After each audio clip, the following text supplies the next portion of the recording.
Okay.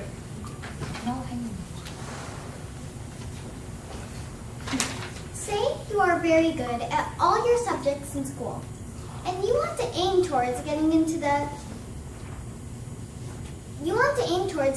the gifted and talented program. But to qualify, you need to get straight A's in all of your subjects. Now, you're pretty confident in yourself because you're well familiar with all your subjects except one.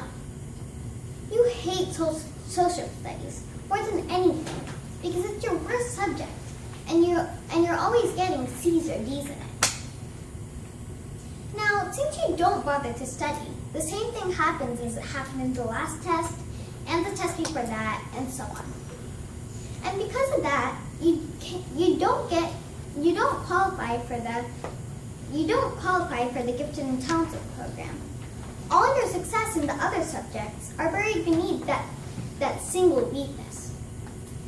One quote that can relate to this is, "A chain is only as strong as its weakest link." You can have the strongest piece of metal holding that chain together, but one little weak piece can cause it to snap in two when push comes to shove. This is the quote that I'm going to present to you today, along with 3 examples. The first one is from a movie I watched called English English.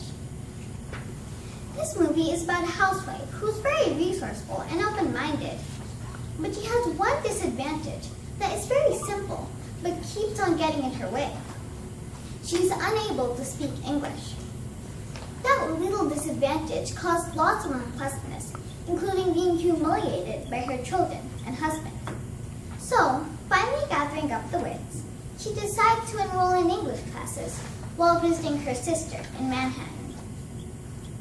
She works hard because she knows that weak link in her chain needs to be fixed. She improves step by step for every class, and finally, on the day of her niece's marriage, she gives a phenomenal speech, startling everyone in her entire family. She goes home proud of herself, knowing that she fixed that weak link. The next example that I thought would relate to this quote is about a famous Indian epic, the Mahabharata.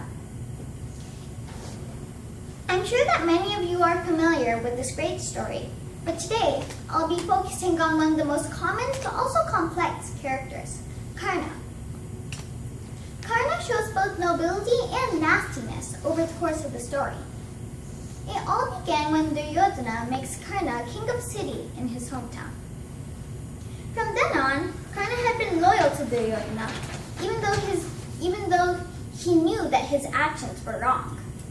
He kept on siding with him and tried his best to hate the Pandavas and aim on destroying them.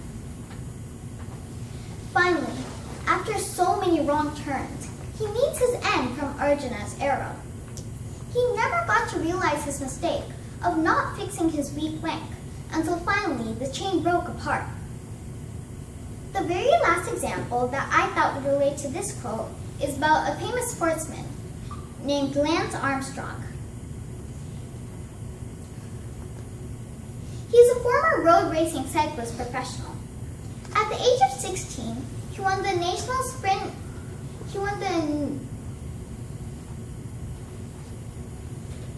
In 1992, Armstrong began his career as a professional cyclist and won numerous championships. During his career,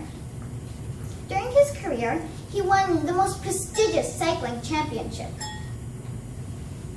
He won the most prestigious cycling championship called Tour de France for a record of 7 times.